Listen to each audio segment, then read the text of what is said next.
Hi everybody, Chief Meteorologist Chris Justice here in the Weather Center tracking Idalia right now. You are looking live at downtown Charleston near the Battery right here, an angry ocean as the eye of Idalia approaches Charleston at high tide. And it's a special high tide because of the full moon, it's a spring tide, so it's extra high. So we're going to continue to watch that closely. Locally, we've got the rain pulling away. As we expected, it is not severe across the western Carolinas, but a different story as things are really ramping up along the coast right now in Charleston through Myrtle Beach. What is going to be a rough couple of hours here as that eye crosses right over. Speaking of Charleston, our own Rashad Williams is live and local right now in Charleston. Rashad, you've kind of been seeing that Battery get more and more rough. Tell me, what are you seeing right now where you're at? Well, Chris, I love the phrase that you used, angry ocean. It's one thing to talk about it. I've got a front row seat to it, and I'll share it with you. I want you to come over here real quick. Our photographer, Lauren, is doing a great job braving the storm here. Okay, so at this point, the water is already up to the seawall. There you go. You can see it coming over. We've spoken to a few locals today, and they've all told me that this seawall was just raised 2 or 3 feet recently to try to avoid some of the massive flooding that they deal with on some of the back streets and residential streets here near the Battery. So again, I want to give you one more look. The angry ocean, the waves are high, they're aggressive, they're coming in quick. And this was not this high, say, just an hour ago. So again, this is coming quick. We're going to continue to monitor this as the water spills over. It is going into the road. One more thing I want to mention, there are pumps out on the streets. You can't see from where we are right now.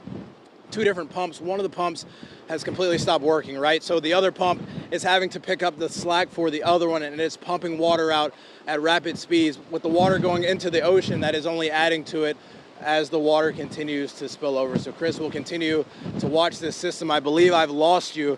We'll continue to watch this and I'll send it back to you. Rashad, incredible to see the power that Idalia still has. And this is a tropical storm at this point. Can you imagine when it made landfall in Florida? Cat 3, almost a Cat 4. Yeah, the latest advisory just came in. 65-mile-per-hour winds. It's pushing toward the north right here through Charleston, where it's going to continue to move its way through the coast right here. I've got a brand new track in from the National Hurricane Center, which shows it's going to move right through Charleston. That eye is going to continue to move right over. The eye's not over him yet. I mean, we're getting there, but that 65-mile-per-hour sustained wind is still about an hour or 2 away. Of course, Rashad's going to be live later on tonight at WYFF News 4 at 11 o'clock, so make sure you tune back in. We'll be checking back in with him. Hopefully, as the tide goes back down after this 8:30 high tide, things will begin to improve there at the Battery. But we do have severe concerns besides just the wind and the flooding. There was an active tornado on the ground in Wilmington, North Carolina, just about 15 minutes ago. There remains a tornado warning, but it's radar indicated right now. Some of those mean bands on the outer edge of Idalia coming into North Carolina right there, where there remains a tornado watch for most of the Outer Banks.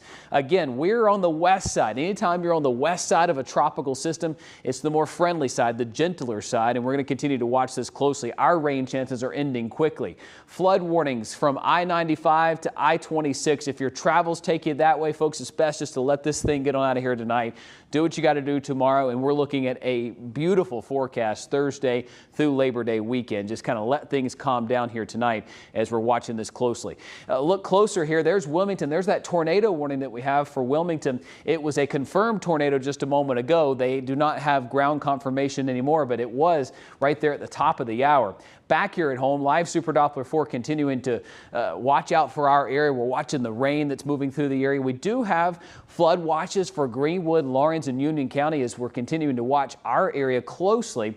The severe concerns are not for our area, but they do remain from Hilton Head Island to Charleston to Myrtle Beach through Wilmington as we're watching these areas closely. The spaghetti models here show this is quickly moving away from the United States, which you can count on here throughout the rest of the evening. Coming up tonight at 9 o'clock, we're going to have another update breaking in just to let you know where Idalia stands right now. We've got tornado concerns, we've got storm surge concerns, and I know so many of you have family that live at the coast, Charleston and Myrtle Beach. We're going to walk you through this storm as it goes all the way along our coast here and then gets out of here. We'll have much more at the top of the next hour.